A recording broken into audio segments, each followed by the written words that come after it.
Só que vamos entrar agora no assunto. Demissão. Contratou, tomou os cuidados, o que a gente sabe que é raro de acontecer aqui no Brasil, o pessoal contrata nas coxas, mesmo sendo complexo de demitir. Então, para contratar, teria que ter atenção. Mas como causar o menor trauma possível nessa demissão? Como se blindar de eventuais processos? Como é que vocês indicam o empreendedor de fazer isso? Porque, naturalmente, um negócio vai ter que demitir alguém alguma hora, né? Se tiver vivo, crescendo, vai acontecer. Tem até um passo antes disso, que é, cara, depois de eu contratar, tão complexo quanto é o processo de onboarding. Então, alguns de vocês já mudou de escola quando era novo? Sim, o tempo Malu inteiro. é filha de militar Não é também, uma né? merda mudar de escola, porque você tá num ambiente que não é seu, aí você perde seus amigos e tal. Imagina que a mesma coisa acontece quando você muda de empresa, né?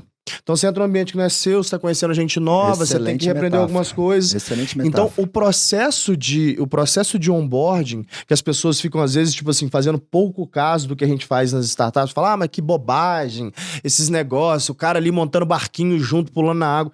Não é isso não, cara. O onboard é trazer a pessoa pra dentro da empresa, o onboard é o seguinte, contratei, ambientá-la. Malu, aí você vai fazer um processo de ambientação comigo. Tá. Vou dar uma dica prática pra quem tá nos assistindo aqui e quiser implantar na empresa amanhã mesmo, tá? Primeira coisa que eu tenho que fazer, eu tenho que ter uma cartilha do que a minha empresa acredita, que o Marcão ensinou pra vocês aqui hoje. Quais são as minhas visões, qual é a minha visão, quais são os meus valores, quais são qual é o meu propósito, pra que a pessoa entenda onde que ela tá entrando, tá?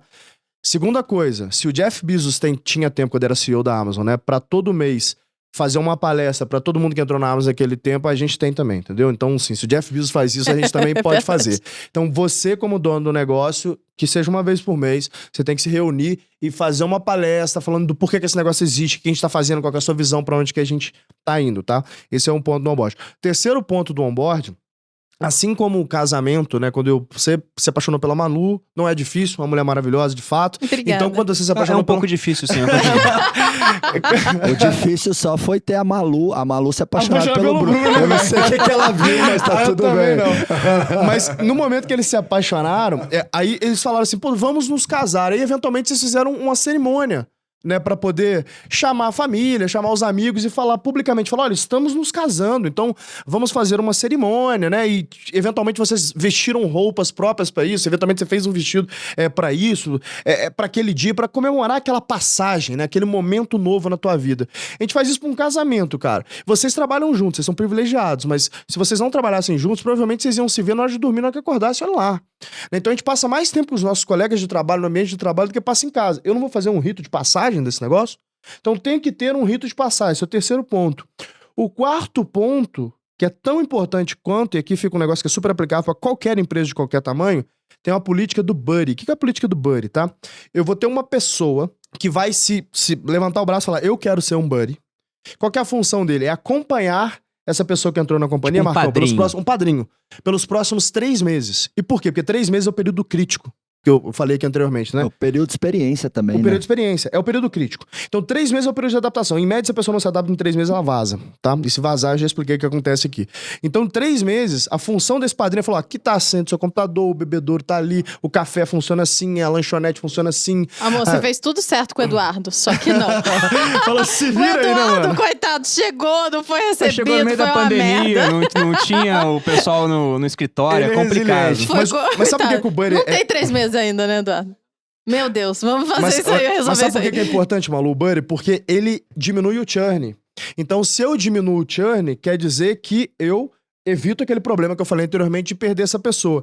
E como tudo na vida, né, que é o que eu chamo de gestão libertária, a gente tem que alinhar os interesses dos indivíduos, né, dos stakeholders que trabalham conosco, com os interesses estratégicos da companhia. Então, como que eu faço isso na prática aqui, tá? O buddy, eu não pago ele por fazer isso. Na verdade, eu remunero ele com aquilo que é mais importante que dinheiro, muitas vezes, para o funcionário, que é férias, que é folga.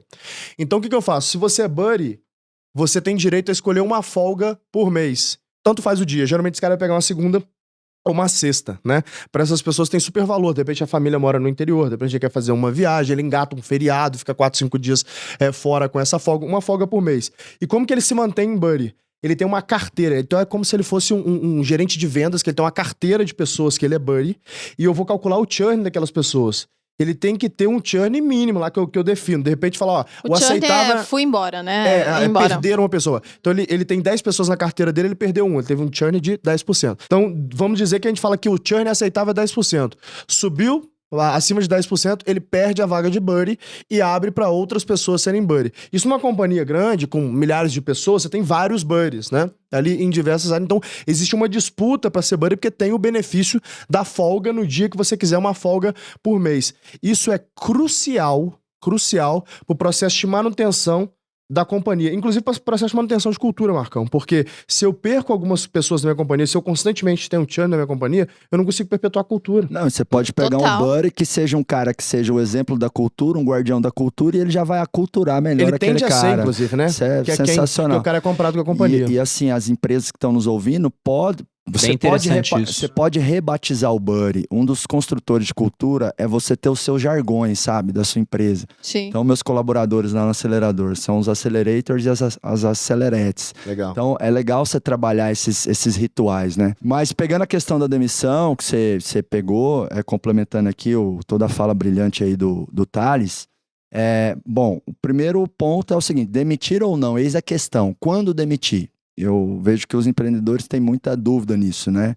Eu gosto de imaginar que o colaborador ali, ele tem uma espécie de saldo com a empresa, né? Você olha para o histórico dele e tem a série de realizações e de escorregadas nas cascas de banana que ele já fez. Então, você ali mesclando fatos e dados, porque gestão se faz sobre fatos e dados. Quando você tem dados, melhor. Mas quando você não tem os dados, os fatos também te ajudam a fazer gestão, né? Tem até uma máxima, assim, gestão que eu não concordo muito, que é assim, aquilo que não pode ser medido não pode ser gerenciado. Eu acho que pode. É claro que se você tem o dado, você gerencia melhor. Por exemplo, eu não tenho métrica no meu casamento, mas a gente gere bem o nosso casamento, né? Até tem, né? Tá implícito. Tá implícito. Você não desenhou ali, mas pode dizer que você tem. Mas assim, fatos são muito bons para gestão. Claro que quanto mais eu tenho dados, melhor, né?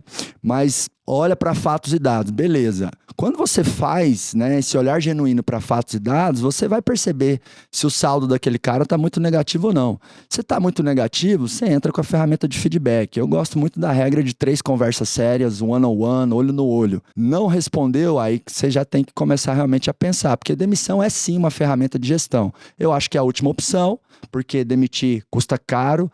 Rotatividade é o principal custo invisível das empresas. Verdade, e as empresas perdem muito dinheiro com custo invisível, né? São os custos que você não paga uma fatura, não é uma linha da fatura do cartão, não é um cheque que compensa, mas tá lá drenando lucro, como por exemplo a desmotivação. Decidiu demitir, tem uma coisa muito importante que é a entrevista de desligamento, Bruno, Malu. Então essa entrevista ela tem que ser caprichada. Porque senão você vai ser processado, é isso? Basicamente, Você vai aumentar sim. as suas chances, né? Eu converso muito com a minha advogada trabalhista, que é a mesma do IBC. A gente já chegou a ter 617 colaboradores, né? A gente já tomou muita ação, não tem como não tomar. É um jogo de números, né? É um jogo de números. E realmente, quando você faz um bom desligamento, você minimiza. Porque muitas vezes, não muitas vezes, algumas vezes a ação ela é muito emocional, sabe? A pessoa sai na raiva. Então, assim, tem que desconectar a pessoa com muito carinho mesmo, muita transparência nesse momento, sabe? Abrir um canal para a pessoa dar feedback. Às vezes eu gosto até de falar assim, cara, você quer ficar 60 dias aí? Dá um mês a mais, sabe? Dependendo do histórico da pessoa. Nós vamos formalizar o teu... Eu acho que nisso você tá pensando num cara que tá indo embora, é uma pessoa esforçada, fez tudo certo, Por mas não bem. se adequou, uma pessoa boa. Mas, por exemplo, só uma pessoa que tá roubando a empresa. Aí Sumária. valores não se negocia, né? Quando algo... Caráter não é treinável, né? Quando algo inegociável acontece na empresa, é demissão, ponto final. Você não pode ficar refém de funcionário. Até respondi uma caixinha de perguntas no meu stories esses dias que o cara mandou assim, a funcionária deu um atestado aqui na empresa com suspeita de Covid e tá postando foto na praia, fazendo stories. Tomando cachaça e tudo mais. Nossa, mas essa é burra, hein? Demite ou não? Porra! Demite ou não? 2021, minha querida. Acho que tem que demitir só porque é burra. Demite na hora, porque tudo aquilo que você aprova pra você tá dando de exemplo pra outros, E imagina entendeu? não Então, demitir uma pessoa que faz algo assim. Olha o exemplo pro restante das pessoas que estão comprometidas com o trabalho e que estão trabalhando mais porque essa pessoa tá ausente muitas vezes. E também é importante, assim como não é o RH que contrata, não é o RH que demite. De forma Porque alguma. senão fica fácil pro gestor demitir alguém do time dele. Ele vai ficar fora desse desconforto do desligamento. Total. Não, o RH demite. É o gestor que demite. Claro que o RH pode acompanhar para facilitar ali o diálogo, não ter conflito. Agora, assim, a pessoa tá saindo, é melhor que ela... Você tem que ser inteligente, estratégico, e a pessoa tem que sair numa boa. Mesmo que você esteja muito puto, sabe? Ô, Bruno, já aconteceu de ter funcionário que a gente pegou na câmera que roubou um notebook, né? E, cara, a gente foi lá, desligou ele como se ele fosse a melhor pessoa do mundo, segue sua vida e tal, enfim. Porque a gente entendia ali que tinha um potencial Isso é inteligência emocional, mano. de encher o saco Legal. e tudo mais. A companhia já tava lá com suas 400, 500 pessoas, ele tava 1 ano... a gente decidiu fazer isso, né? Claro, isso é muito pessoal de cada um, mas às vezes tem um cara que você tá puto com ele, né? Me desculpe o palavrão, pode falar palavrão Pode, aqui, a porra? gente fala bastante. Se não né? pudesse, a Malu não era host do podcast. Eu falo demais. Eu sei que vocês falam, viajei com vocês, né? Mas às vezes você tá puto e você tem que ser inteligente, estratégico, é que nem o momento de uma negociação. Às vezes Sim, você tá com frente a certeza. frente com um parceiro, um futuro sócio, um investidor.